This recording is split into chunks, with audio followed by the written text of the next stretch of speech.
Hello and welcome to another video from the fanpub.com. Got Sean with me. Good to be here. Lots of breaking news in the NFL. Very exciting day, this. Yeah, well, it's a sad day, really. Yeah, it isn't is it? in some ways. Yeah. We're talking about the Andrew Luck retirement, just our thoughts on it. A lot of people won't know this, but Sean's actually an ex-quarterback. Played in Britain. Yeah. You won a Brit Bowl winning quarterback. Back in the day, many years ago, before the advent of technology, yeah. Is it right to say that's one of the highest escalades in sort of UK American football standards? I think that's as high as you can get in British football. Yeah, it's about as high as it goes. Yeah. Yeah, so a lot of you wouldn't know that, but obviously he's been a quarterback. He's taken a few hits, so Yeah, he's got a bit of an inside information. So, do you just want to give us your thoughts on Andrew Luck news? First of all, it's a shock, like anybody. And now this is 2 days later, and it kind of was very. I had like one of these moments, and I wrote this down on our Discord site because it just struck me. It was like there's been a change, a paradigm shift in the NFL. That's how I describe it. The Andrew Luck thing is, I think it's been kind of not necessarily from him, but it's been coming actually. The modern NFL is changing rapidly, and fantasy's got to change with it. And this news highlights a lot of that change. Yeah. And as a quarterback, not really one that plays now, that's unfair to say that, but having played and taken hits, there's no doubt in my mind that you have to look back at his record, you have to look back at what he's been through, and a lot of quarterbacks have been through this, there's no doubt, and Tom Brady's a great example of someone still playing at 41 who's been through something similar. But you can kind of understand the new modern NFL, it's kind of changing, and the shift is right there in front of us to see. I mean, I think we could all today say, it's going to be a huge loss to the NFL, Andrew Luck. Clearly, Pro Bowl quarterback. Everybody's consensus top 5 quarterback inside the top 5. I don't think there'd be any argument if people said he was playing for this year. That's what they would expect. Could they see him winning Super Bowls? Of course they could. I mean, that's how good he is. So why is he retired? Well, I think the reality is simple. You try rehabbing, recovery, and then getting re-hurt, and see how that feels after 4 years, 3 or 4 years. Also think about the organisation that he's had to work with. Let's be honest, I mean, the Indianapolis Colts have not, whoever is organising the back office in terms of the handling of player injuries, well, this is a mess. Well, Frank Reich is the one that is sort of levelled out for not protecting him. It's a mess. It's a mess, isn't it? 1 minute it's an ankle thing, next minute it's a leg thing, then it's a thigh thing. I'm sorry, if I'm him, I'm wondering what the hell is going on with this organisation, because I want answers to what's going on. I mean, we were told he's going to be better 3 weeks ago, then 2 weeks. I remember this exact scenario from 2 years ago when I picked him in a league and he didn't play for the season, and they kept saying he was going to play, and then he was out all year. I mean, now he's retired. Well, the Colts obviously knew that he was going to retire, and they're still putting out news that they're hopefully going to be ready for week 1 when they already know he's going to be retired. He told them already. I just wonder what was going through. I wonder what was going through their heads, and as a fan base, what the thinking is here. This clearly it was terrible to see the booing. You've got to address that. He is the heartbeat of that Colts organisation, Andrew Luck. I've kind of looked at. There's so many facets. This is why it makes it a great video retrospectively to think about it. When I first heard the fans booing, I thought it was absolutely ridiculous. But then when I think about it, I'm actually thinking, hang on a minute. Now take a step back. It's a shock. So it is a shock. So what do you do if you're a fan? I mean, you've paid your money. You get upset. I mean, it's like when people draft Daniel Jones. Your initial reaction was, I mean, even though we're both very fair on Daniel Jones. Our video, if you get a chance to see it, explains that way back before people have said, oh, he's had a good pre-season. We talked about, look, give the guy a chance. I think the fans as well, it's look, they pay their money, it's an initial reaction. In retrospect, in 3 months down the line, they'll be the first saying, God, we wish we had Andrew Luck here. Yeah, well, of course. I mean, but that's part of it, isn't it? It's just a reaction. It wasn't a snapshot of how the organisation actually feels, how the fan base feels. That's not really fair. It's just an action. And if I was a Colts fan, you know and they know that the Colts aren't going to be half the team they are with Andrew Luck playing. No, with all due respect to Jacoby Brissett, who's not a bad quarterback, but he's not Andrew Luck. No.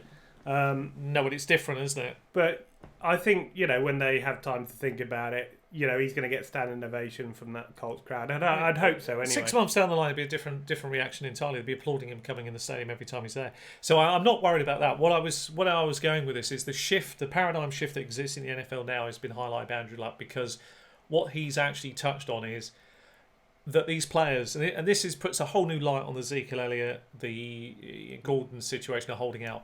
We can no longer think as fans or as fantasy enthusiasts that their behaviour is wrong. We can't think that way anymore. We now have to think of it in terms of players, right? And really get in the mindset of the player. Yeah, but and remember that they're not being greedy necessarily. It's easy to think that this is their health and everything right on the line right there. And as a fantasy owner, we're all selfish. We got look in our dynasty teams.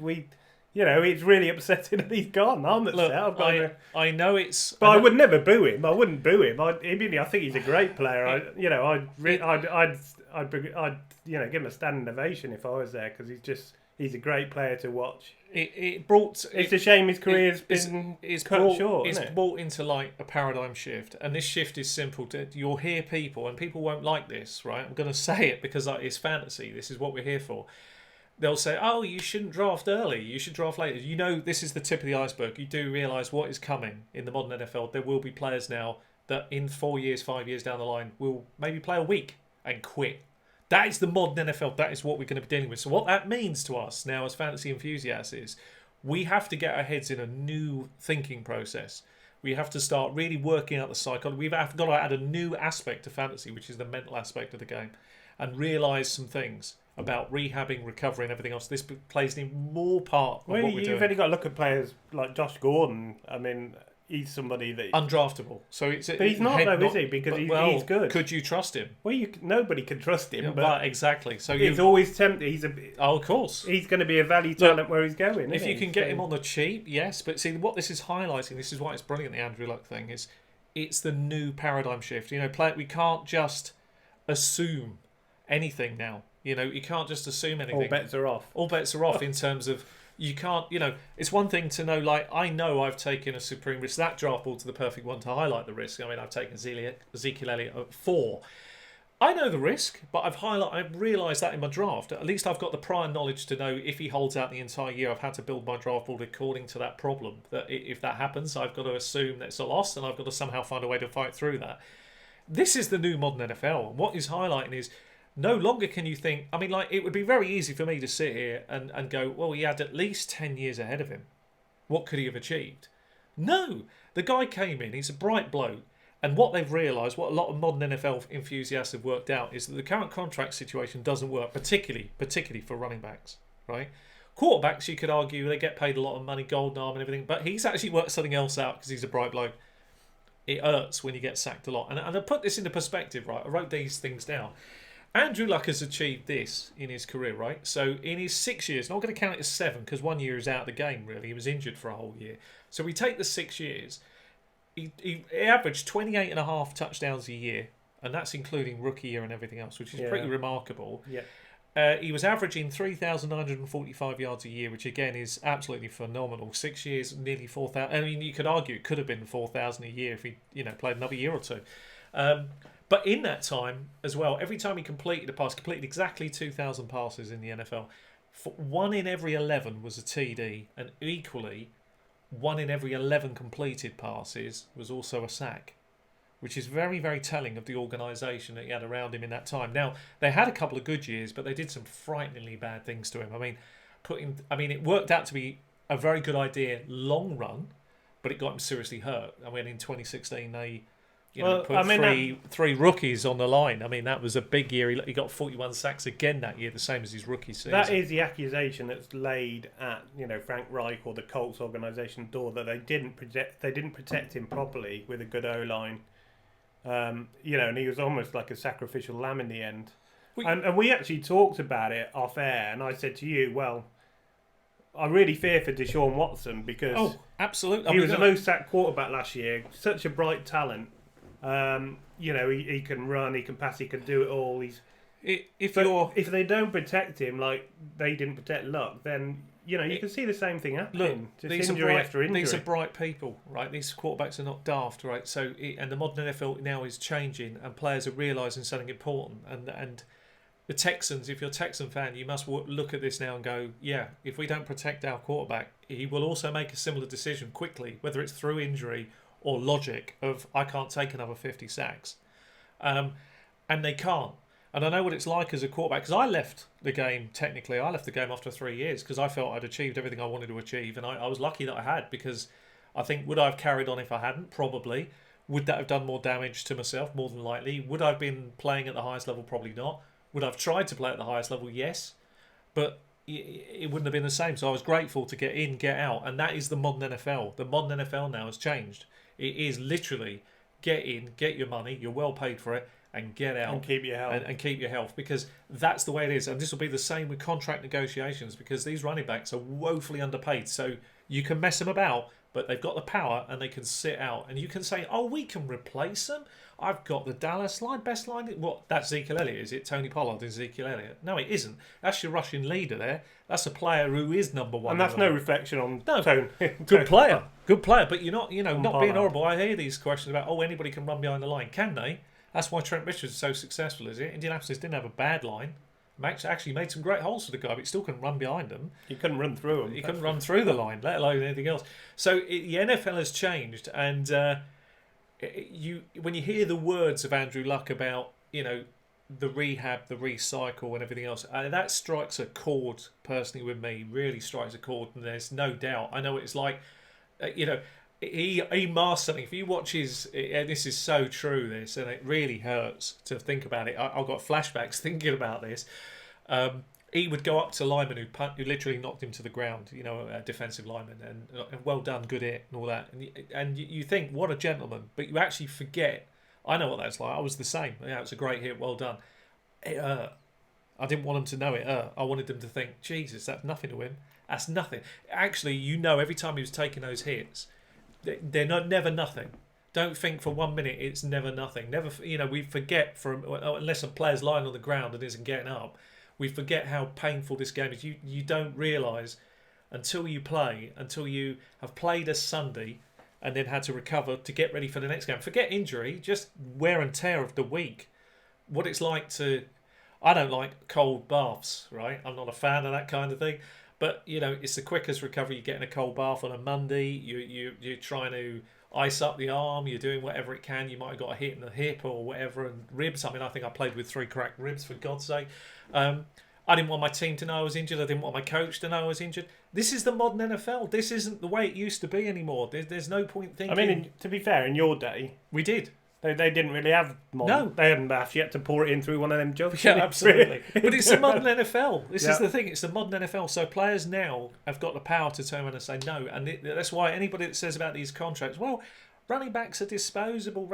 That won't last, because the player negotiations will tear this all apart. And the collective bargaining. That collective bargaining will tear all these thinking apart. And Andrew Luck will be a catalyst towards this, because whether he's involved in it or not, the truth is this will be brought up a lot in the future. And we've got to also look back, because there's been criticisms levied at players who've quit at half-time in a game. We've had things happen in football. Defensive players, things that haven't impacted fantasy, they've gone. They've said, my head's not right, I'm not in the game, I'm retiring now.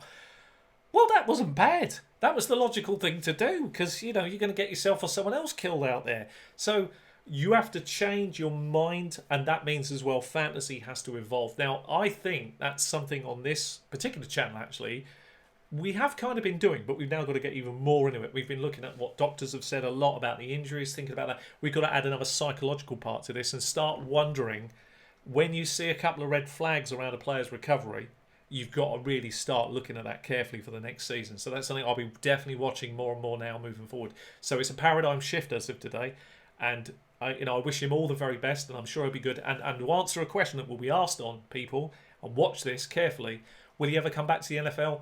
Never. Trust me, never. And you know why? He's bright, he's smart, he got in, he got his money. He doesn't need to. He's not there to make records. So don't think for 1 minute that this retirement was easy, because he was playing at the top of his game, and he knows how good he was. He knows how brilliant people think he is, or what he was capable of. This guy gave everything he could to the Colts, and they left him out to dry a number of times. And the truth is, when you've been in a cycle of recovery and rehab, you have to ask yourself a very important question, and I've been there. Can you recover, and can you get back and play at the highest level? And if the answer is no, what's the point? So I know why he quit, and I don't think you'll ever see him back in the NFL. He may be back in capacity of some kind, but certainly never play. Because if you think that, you're wrong. Just because he's out of the game, this is not like the old days. This isn't the Brett Favre. This isn't a player like that who has to keep coming Percy back. Harvin's coming back. You know, some players will always want to play on and on and on and on and on, and you know that's different. If you play to 38, what's the difference if you retire and come back at 39? There isn't any. Percy Harvin's coming back. He Well, announced that the other day. well, good luck to him. You know, good luck to him. But Andrew Luck's a different kettle of fish, and I think you'll One find, thing I would say, you know, that's that. One thing I would say, just to play devil's advocate to what you just said. He said he wants to go and travel the world for a year. Obviously, his body will have time to heal. I'd say just in case for a year, if you're playing in the Dynasty League particularly, and your IR slot supports putting Andrew Luck in it, so even if somebody else has dropped him, you can pick him up and just store him for a year. If you've got 2 or 3 slots, or even a slot. There's no harm in. There's no harm. You've lost nothing. This is fantasy, so you take It's a little guess. tip. You take a guess. Yeah. If he does come back, you've won. If you've lost nothing, if he doesn't. And, I mean that's a fair point in fantasy, but from my personal perspective on it and the way that I think this is going to play out, that's that. And it won't surprise me that after a year away from the game, you know, he'll feel mentally better. But that doesn't mean you want to come back. No, you've done what you've done. You know, sometimes you can fall in love with the game. I mean, Gronk's another similar person. But he wants to play. Well, I don't know if he does. He's been through a lot, but he keeps coming back. I was just reading about on Super Bowl night. He spent all night getting blood drained out of an injury rather than celebrating and I think that was just the end for him. Yeah, well, he'd taken a lot of hits. His body had taken a lot of punishment. The modern game requires a new thinking process as of now in terms of fantasy. We have to get a new mindset involved in it, and it's a new facet to the hobby. And it's take nothing for granted, because when players like now, I'm under no illusions with any of this now. I mean, you know, now that is a paradigm shift. If today you asked me would I draft Elliott at that draft today, I was supremely confident he will re-sign now. This has changed it. I'm not sure. I think even Elliott can decide now whether if you're not going to pay me correctly. No, but I think he is somebody that wants that. Him and Gordon are looking for that big payday. They want the payday that'll make make them set for life, and then that's fair. Yeah, but whether he comes back or not, I mean, I'm not holding out any breath on it. We'll see how it plays out, because they've got the power, and we'll see how they utilise it. So. All right. Well, there you go. We'd love to hear your thoughts on Andrew Luck. Definitely. Yeah. What do you think of the booing? You know, what do you think of Luck in general? Do you wish him? Do you think he'll be back? Do you think he'll be back? What do you think of the comments? Do you believe there's also been a paradigm shift in the NFL and fantasy? What are your thoughts? Okay. Well, thanks for watching. Give us a thumbs up if you've enjoyed it. Subscribe, and we'll see you next time. See you in the next Thanks one. for watching.